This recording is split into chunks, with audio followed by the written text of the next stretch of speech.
Bonjour les amis de Radio Camino. Alors je sais, c'est pas très prudent de filmer en roulant, mais ici la route est très tranquille et j'avais surtout envie de partager l'eau.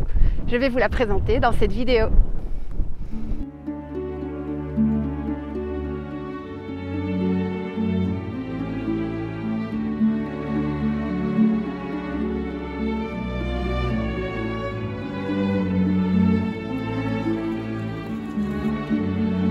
La Via de la Plata, avant tout, c'est une voie romaine qui se situe dans l'ouest de l'Espagne, principalement deux villes romaines très importantes, la ville de Mérida, où on a encore des vestiges extraordinaires, et la ville d'Astorga.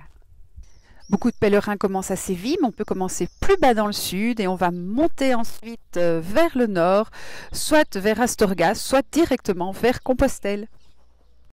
Une des caractéristiques de ce chemin, ça va d'ailleurs être de suivre dans de grandes proportions d'anciennes voies romaines et de passer sous des lieux mythiques comme ici, l'arc de Capara, un terrain de fouille et qui se trouve au milieu de nulle part, au milieu de la nature.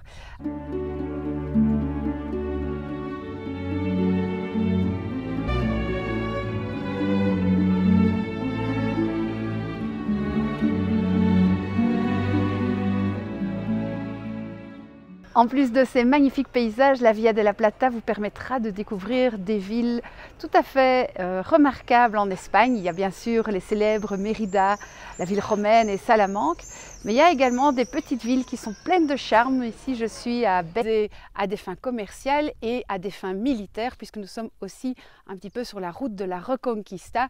Si on part du nord vers le sud, eh bien, on a aussi toute la progression des armées espagnoles contre les Arabes. Et là, l'ordre milice dédié à Saint-Jacques qui est plutôt représenté en matamor sur son cheval blanc avec son épée en train de tuer les morts. Ce n'est pas notre gentil petit pèlerin du nord avec son bâton et sa cape.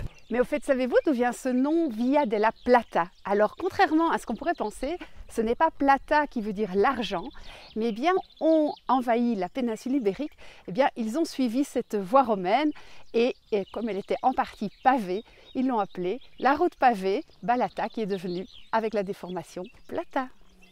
Pour les pèlerins à pied, la Via de la Plata est très appréciée. Pourquoi? Parce que c'est un chemin qui est encore un chemin très solitaire. Il y a des beaux petits villages, on est dans la nature toute la journée.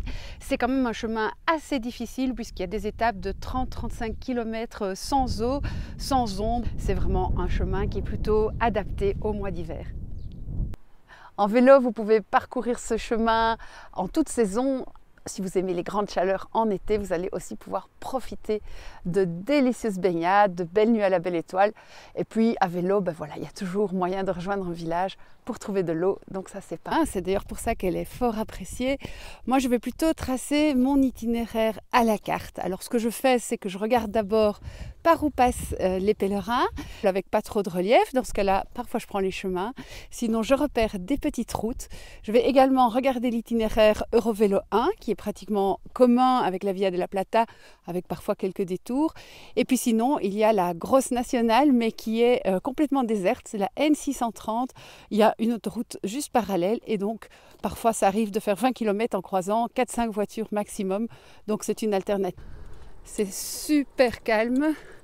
Et ici, pour le moment, je suis sur l'Eurovélo 1, qui est assez bien tracé. Mais attention, l'Eurovélo 1, par tronçon, il y a parfois des endroits un peu plus délicats, avec du sable, avec des cailloux. Bah, c'est pas grave, moi j'aime bien aussi de marcher à côté de mon vélo.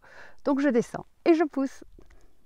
Ici en Castille et Léon, un bon point supplémentaire pour l'Eurovélo 1, c'est qu'il y a par moment deux sortes de pistes. Ici, c'est la piste recommandée quand on a un vélo de route et il y a la piste VTT qui part dans un autre sens. Comme ça, on évite de faire des accidents à vélo. Voici la Via de la Plata des Romains. C'est vraiment ici un morceau de chaussée romaine. Alors, personnellement, je ne vais pas prendre ce moment sur le Camino. Vous allez voir ce que ça donne. Comment ça se passe? Alors pour moi, le chemin des piétons, en tant que vététiste, c'est des chemins très intéressants parce que c'est des parties techniques. Moi, je suis avant tout un homme de terrain, donc j'adore bouffer de la poussière. Le Camino des piétons, hein, parce que c'est vraiment des pistes pour nous, vététistes. Combien de kilomètres par jour tu parviens à... Alors, quand c'est plat, je vais 3 fois plus vite que les piétons. Les piétons font 25 en moyenne, moi je fais 75. C'est terrible. parce que je vois les pauvres piétons qui rament, mais moi il faut que je pousse mon vélo. J'ai vu des fois même me décharger, emmener mon vélo. Le champion du chemin. Mais qu'est-ce que c'est dur. Allez, vas-y Jean-Marc. Bon camino. Adios ici. Alors, on sera principalement dans les jolies plaines ondulées d'Extrémadure et d'Andalousie.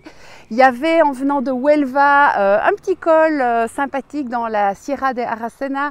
Là, il y avait 1 ou 2 jours avec du bon dénivelé, mais rien de quelques petites montées avec à la clé des vues superbes, donc que du bonheur.